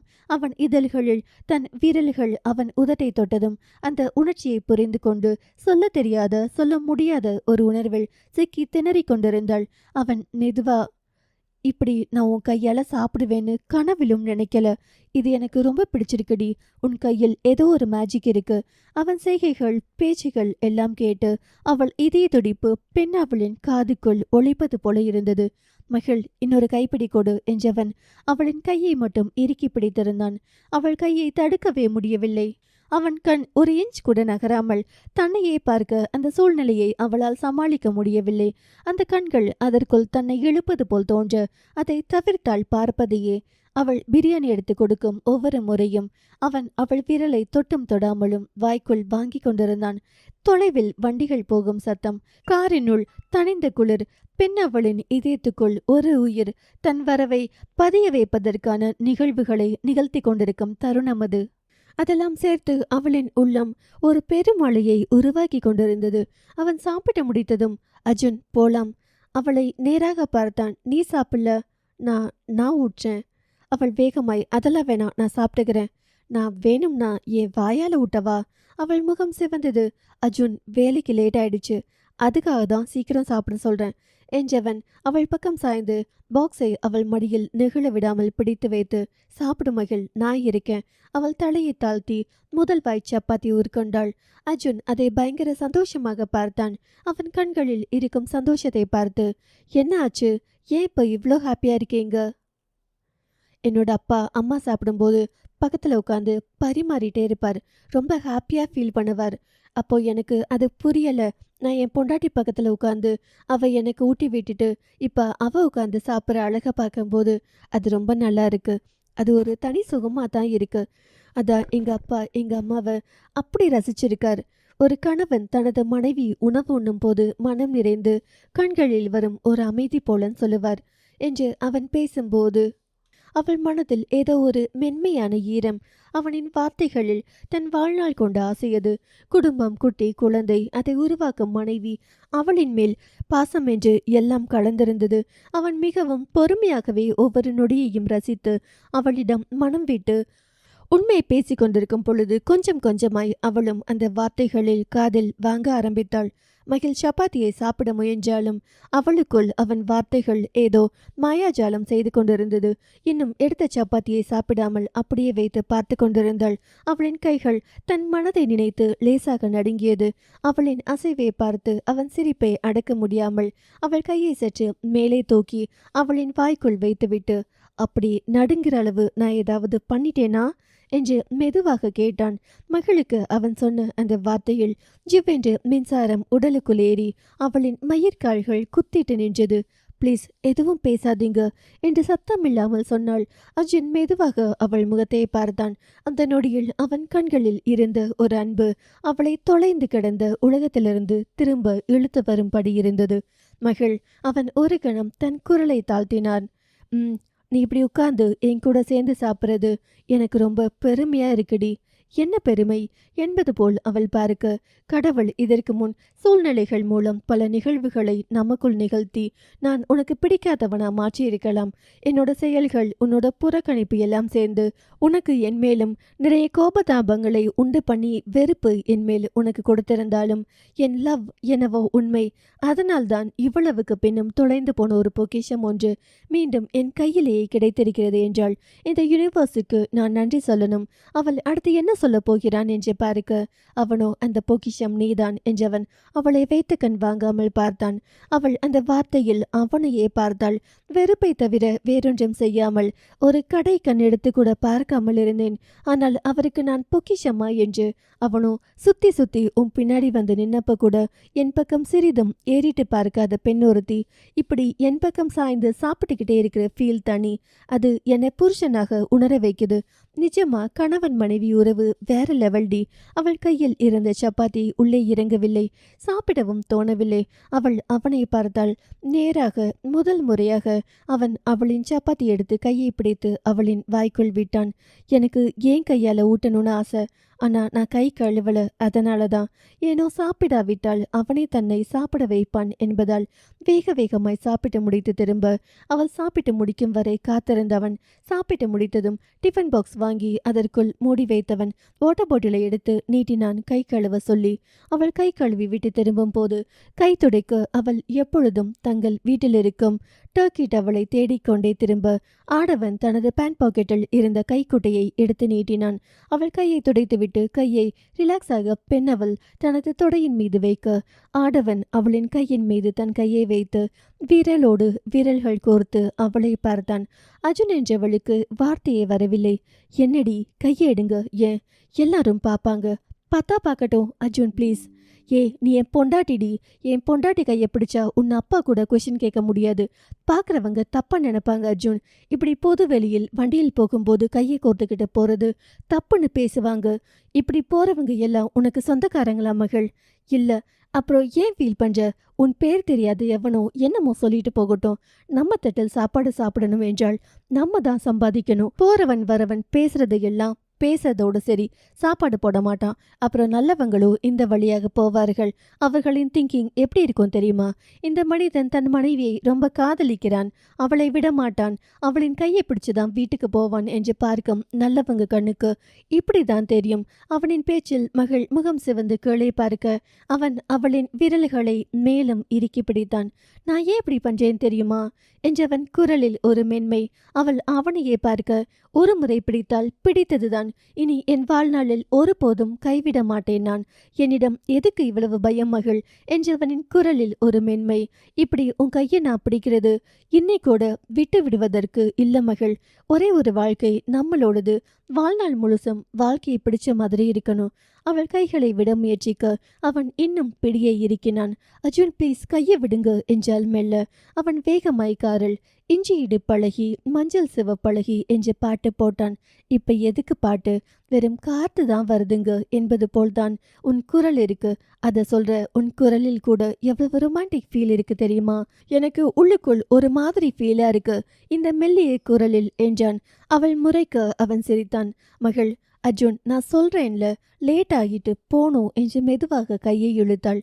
அவன் உடனே அவளை பார்த்தான். நான் உன் கையை பிடிக்கிறேன், அது உன்னை கஷ்டப்படுத்தணும்னு இல்லை, உன்னை நீ உணரணும், நீ என்னோடவ என்று உணரணும். அவள் மனம் திடுக்கிட்டு போனது. அவன் முகத்தில் இருந்த சின்சியரான அந்த சாஃப்ட்னஸ், அவள் உள்ளுக்குள் தீரனை நினைக்கும் அந்த சம்பந்தப்பட்ட உள்மன குழப்பத்தை கூட ஒரு நொடி மறக்க வைத்தது. அவன் சற்று அவளிடம் நெருக்கமாக சாய்ந்து மிக மெதுவாக காதோரமாக, உன் கையை நான் பிடிக்கிறது எனக்கு ரொம்ப நாட்களாக குறைஞ்சிருந்த ஒரு அமைதி திரும்ப கிடைச்ச மாதிரி இருக்குடி. அவனின் ஜால வார்த்தைகளில் குழம்பினாள். இதெல்லாம் கனவா இல்லை நிஜமா? இப்படி ஒருத்தன் ஏன் என்னிடம் பேசுகிறான் என்று குழம்பி தவித்தாள். அவள் மெதுவாக அர்ஜுன் நான். அவன் அவளின் கையை விட்டு விடாமல் சிரித்த முகத்தோடு, நீ என்னடி பேசுற? உன் குரல் எனக்கு கேட்கவே இல்லை, ஏன் இவ்வளவு மெதுவா பேசுற? அவன் கண்களை மூடி ஒரு சில வினாடிகள் எடுத்துக்கொண்டு திறந்தாள். அர்ஜுன் தயவு செய்து கையை எடுங்க. அவன் அந்த கையை பார்த்தான். அந்த நிமிஷம் அவன் முகத்தில் ஏதோ ஒரு சாஃப்ட்னஸ் பரவியது. அவன் பிடித்த விரல்களோடு தன் விரல்களை கோர்த்து தன் விரல்களால் மடக்கி அதை தன் உதட்டுக்குள் கொண்டு போய் மிக மெதுவாக முத்தமிட்டான். அந்த ஒரு நொடியே அவளின் முழு உடலும் நிலை தடுமாறி போனது. உன் விரலில் என் முதல் அச்சு தடத்தை பதித்து விட்டேன், ஆனால் உன் கை வாசம் இன்னும் ஏங்கிட்டே இருக்கு என்றவன் மெதுவாக சிரித்தான். அவன் வார்த்தைகள் பெண் மனதிற்குள் எதையோ செய்து கொண்டிருந்தது. அவனோடு ஒன்றி அமர்ந்து பயணிக்கும் அந்த கார் பயணத்தில் அவளால் இயல்பாய் மூச்சு கூட விட முடியவில்லை. வார்த்தை அம்புகளால் அவளை தாக்கி கொண்டிருந்தான். காருள்ளே அவன் மெல்லிய குரல், அவளின் வேகமாக துடிக்கும் இதயம், அந்த கையொத்த வெப்பம், அவள் தன்னை கட்டுப்படுத்தி கொள்ளும் அந்த போராட்டம், இவையெல்லாம் சேர்ந்து அவளின் மனம் சற்று கனமாகிவிட்டது. மகள் நான் ஓட்டேன், நீ சீட் பெல்ட் போடு என்றான் அர்ஜுன். அவள் சீட் பெல்ட் போட முயற்சிக்க இடுப்பு இருக்கும் போது அவள் கை கொஞ்சம் பதறியது. போட்டு விடுற என்ற பக்கத்தில் வந்துடுவானோ என்ற பயம் அவளுக்கு. அதனால் அந்த பதட்டம் அவளுக்கு. அவன் சிரித்தான். ஏன் இதுவரை சப்பாத்தி சாப்பிட்றதுக்கு நீங்க சிரமப்படல, இப்ப சீட் பெல்ட் போடுறதுக்கு என்ன டென்ஷன்?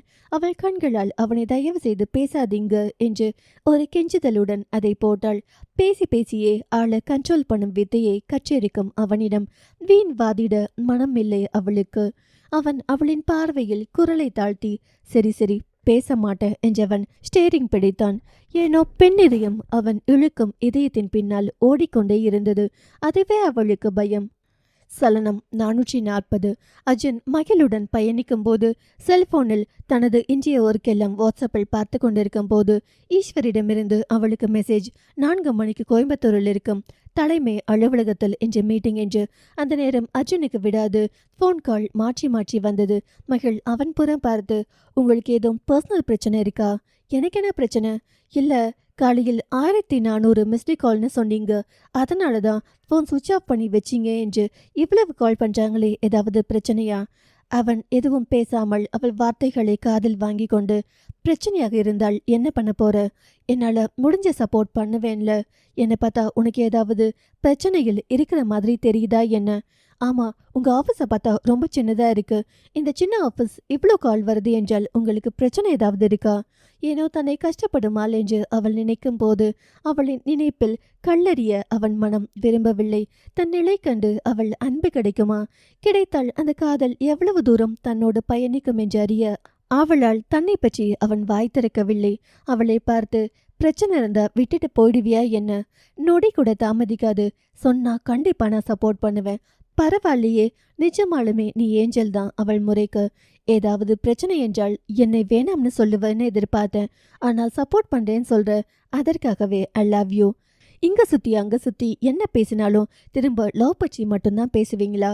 காதலிக்கிற வயசுமா என்றவன் மகள் ஆஃபீஸ் வர அவளை ட்ராப் பண்ணி விட்டு அர்ஜுன் இறங்க போக மகள் அவனை பார்த்து, நீங்க எப்படி போவீங்க? ரேப்பிடோ. எதுக்கு ரேப்பிடோ? இந்த வண்டியை எடுத்துட்டு போங்க. உனக்கு வேலை இருக்கும்ல. எனக்கு 4 மணிக்கு கோயம்புத்தூரில் தான் மீட்டிங். இப்போது கிளம்பணும். நான் தேவ் கூட போய்க்கிறேன். எனக்கும் கோயம்புத்தூரில் தான் வேலை. வா, உன்னை ட்ராப் பண்ணிட்டு வேலை முடிச்சுட்டு வரும்போது பிக்கப் பண்ணிக்கிறேன். எனக்காக தான் வரீங்களா? எனக்காகவும் வரேன். வேலை இருக்கும்போது ஊரை சுற்றுமால் நான் இல்லை. வேலை செய்கிற மாதிரியே தெரியலையே.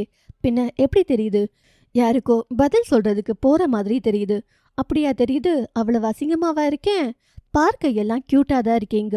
இந்த வார்த்தையெல்லாம் பொண்டாட்டி வாயால கேட்க கொடுத்து வச்சிருக்கணும் அர்ஜுன் என்று அவனுக்கு அவனை பாராட்டி கொள்ள அந்த நேரம் ஃபோன் கால் வர அவன் கட் பண்ணி கொண்டே இருந்தான். அவ்வளோ பெரிய ஸ்கூல் வச்சுட்டு ஏன் இப்படி கஷ்டப்படுறீங்க? எதுக்கு இவ்வளோ கால் வருது? என்ன கஷ்டம்? இவள் ஏன் என்னை பார்த்து கஷ்டம் கஷ்டம் என்று சொல்றா என்று அவனுக்கு குழப்பமாகவே இருந்தது. அவனோ கஷ்டப்பட்டா தானே முன்னுக்கு வர முடியும். ஸ்கூல் நல்லா எடுத்து பண்ணலாம் இல்லையா? அவனோ ஸ்கூல் நல்லா தானே போயிட்டு இருக்கு. அதுல எடுத்து பண்ண என்ன இருக்கு? அவள் இந்த ஸ்கூல் மாதிரி நிறைய பிரான்ச் ஓபன் பண்ணலாம், காலேஜ் திறக்கலாம். அவனோ நம்மளே அடுத்தடுத்து இப்படி பண்ணிட்டு இருந்தா மற்றவங்க எல்லாம் பழைக்க வேண்டாமா? பெண் அவள் புரியாமல் அவனை பார்க்க, இப்போ அப்பா வச்சிருக்கிற ஸ்கூல் பேர் பெற்ற ஸ்கூல், நிறைய பேர் படிக்கிறாங்க, நல்ல இன்கம். ஸ்கூல் நல்ல ஒழுக்கத்துடன் இருப்பதால் நிறைய பேர் நம்ம ஸ்கூல்ல படிக்கிறாங்க. முக்கியமா உங்க வீட்டில் எல்லாரும் அங்கதான் படிச்சீங்க. அதுவே அப்பாவுக்கு போதுமானதாக இருக்கு. இப்போ இந்த ஸ்கூல்ல ஃபேஸ் பண்ணி இன்னொரு ஸ்கூல், காலேஜ் இதெல்லாம் ஓபன் பண்ணுனா இந்த நெட்வொர்க் இன்னும் டெவலப் ஆகும் இல்லையா? என்னம்மா, உங்கள மாதிரி என்னையும் பண்ண சொல்றீங்களா? புரியல. இப்போ ஒரு பிசினஸ் உருவாக்கணும்னா அங்க பல பேர் வாழணும். நீங்களே நூல் மில் வச்சிருக்கீங்க. உங்க மில்லில் நூல் எடுத்து உங்க கம்பெனிலேயே நிட்டிங் ஒட்டி அங்கேயே துணியாக மாற்றி உங்களுடைய டையிங்கள் நிறம் மாற்றி உங்க கம்பெனியே தேய்த்து நீங்க உங்க ஊரில் வெளிநாடுகளுக்கு அனுப்பினால் அப்போ மற்றவங்க எப்படி பழப்பாங்க? நீங்க பேசுவதில் தவறில்லை. ஆனால் அது உங்கள் அறியாமை.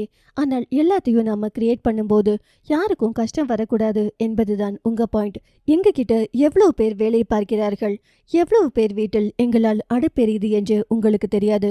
நாங்க நல்லது மட்டும்தான் பண்ணிக்கிட்டு இருக்கோம். அது எங்களுக்கு தெரியும். சரி சரி, உங்க பக்கமும் தவறு இருக்கும் என்று கொஞ்சம் யோசிங்க. அதை நான் இப்போ சொன்னா தப்பாயிடுவேன். உங்க பக்கமும் தப்பு இருக்கு. உங்க ஸ்கூல் ஒர்க் பண்ணாம சும்மா இருக்கிற ஆஃபீஸ் போய் சும்மா இருக்கிறது. ஆனா எப்போ ஒரு மனிதன் வளர்கிறானோ அவனுக்கும் கூட 1000 ரெஸ்பான்சிபிலிட்டிஸ் வருது. அவன் சற்று அவளை கண்ணாடியில் பார்த்தான். நான் அப்படி ஒரு பிசினஸ் மாதிரி வாழ்றவன் இல்லம்மா. நான் குடும்பத்துக்காக அப்பா மாதிரி சின்ன சின்ன விஷயத்துல சந்தோஷப்பட்டு வாழப்போற ஒரு ஆளும் இல்லை. நான் நம்ம ஊர் அப்பாக்கள் மாதிரி இது போதும்னு நினைப்பவனும் இல்லை. மகள் குழப்பத்தோடு, அப்ப உங்களுக்கு என்ன வேண்டும்? அர்ஜுன் ஒரு நொடி மூச்சு இழுத்து, என்ன மாதிரி இருந்தா ஒருத்தன் கஷ்டப்படுறான், ஸ்ட்ரகிள் பண்றான், அதனால அவன் தலை நிமிர மாட்டான் என்று அர்த்தமா? மகள் கையெடுத்து கும்பிட்டு, யாரையும் குறைச்சு மதிப்பிடக்கூடாதுன்னு என் அப்பா சொல்லி கொடுத்திருக்காரு. உங்களுக்குள் ஒரு திறமை இருக்கும், அது உங்களுக்கு தான் தெரியும். எதுக்கு ஆர்யோ? என்கிட்ட ஏதாவது உதவி வேணும்னா தாராளமா தயங்காம கேளுங்க, நான் சப்போர்ட் பண்றேன். இது போதும்டி, எனக்கு இந்த லவ் மட்டும் கொடு போதும் என்று சொல்லிவிட்டு அவளை ஆஃபீஸில் ட்ராப் பண்ணிவிட்டு கோயம்புத்தூரில் ஒரு வேலையாக சென்று விட்டான் அர்ஜுன். விஜயா, அதினி, அம்மாச்சி, இப்போ எடுத்த சேலைக்கெல்லாம் ப்ளவுஸ் போய் வெளியே கொடுத்து தைக்க வேண்டாம் கண்ணு. ஏனுங்க அம்மாச்சி, நம்ம வீட்டு பக்கத்திலேயே ஒரு பொண்ணு நல்லா தைச்சு கொடுக்குது, டிசைனா. ட்ரெண்டிங் ப்ளவுஸ் இருக்கிற கடையில தான் அம்மாச்சி கொடுத்து தைக்கலாம்னு இருக்கேன். காசை பெரிய கடையில கொடுத்து வேஸ்ட் பண்ணுவதை காட்டிலும் நம்ம வீட்டுக்கு பக்கத்துல இருக்கிற பொண்ணு அதை நம்பித்தான் போடுது. 2 பிள்ளைங்களை படிக்க வைக்குது. எங்கேயோ கொடுக்குற காசை உழைக்கிறவங்களுக்கு கொடுக்கலாம் இல்லையா? நீ நினைச்ச மாதிரி தைச்சு கொடுக்கும். அது வீட்லயே வச்சு தைக்குது. அதிக காசெல்லாம் வாங்காது. நான் மிதுக்கு அங்கதான் தைப்பேன். ஆமா, மிது பிளவுஸ் கூட நல்லா தான் இருக்கு அம்மாச்சி. அப்ப அங்கேயே கொடுத்துடலாம். நீ ஒரு முறை மட்டும் அளவுக்கு வந்து கொடுத்துடு.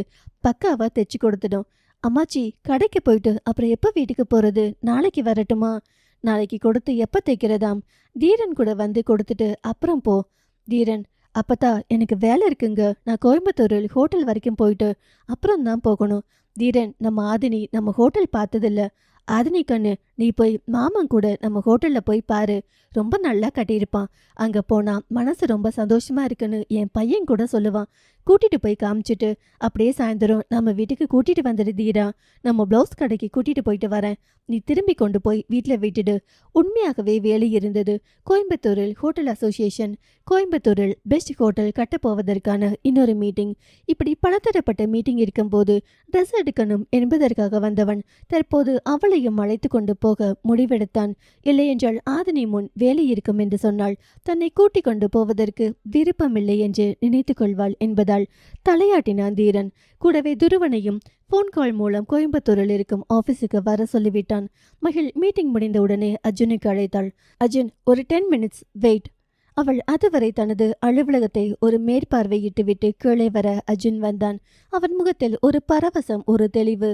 அவனால் சொல்லாதவரை அவனை நோண்டிக்கொண்டே இருந்தால் நல்லா இருக்காது என்பதால் பெண்ணவள் சீட் பெல்ட் போட்டுவிட்டு போலாங்களா? அசிஸ்டன்ட் 2 பேரும் கோயம்புத்தூர் வந்திருக்கும். ஏதாவது ஸ்வீட் சாப்பிட்டு போலாமே.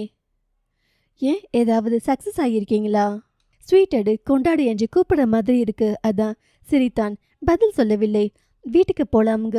ஹே, இங்கே பக்கத்தில் இருக்கும் HDFC bank home loan branch அருகில் இருக்கும் சிற்றுண்டி கடை எல்லாம் செம்மையா இருக்கும்.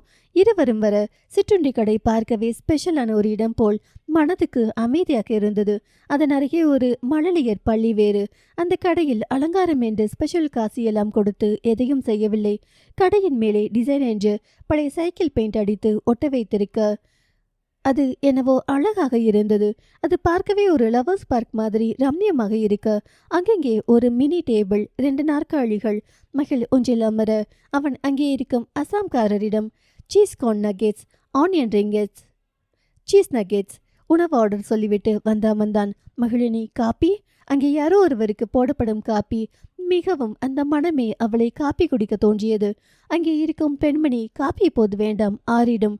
அவள், நான் சாப்பிட முடிச்சதும் சொல்றேன் என்று சொல்ல அவன் தலையாட்டினான். சற்று நேரத்தில் அங்கு டேபிளில் வைத்திருக்கும் உணவை எல்லாம் பார்த்தவளுக்கு என் அப்பத்தாவின் முகம் கண்முன் வந்து போனது. இதெல்லாம் சாப்பிட்டு எனக்கு உடம்புக்கு சேராமல் போய்விடுமோ என்ற பயம் அவளுக்கு ஒரு புறம். முதலாய் அழைத்து வந்திருப்பவனிடம் வேண்டாம் என்று சொல்லி அவன் மனதை காயப்படுத்த விரும்பாமல் நகெட்ஸ் ஒன்றை பிச்சு வாயில் வைக்கும்போது இன்னும் அவளுக்கு இன்னும் கொஞ்சம் வைக்கணும் என்பது போல் தோன்றியது. அவள் அதை ரசித்து உண்ண அவன் அதிலிருந்து ஒன்றை கூட எடுக்கவில்லை.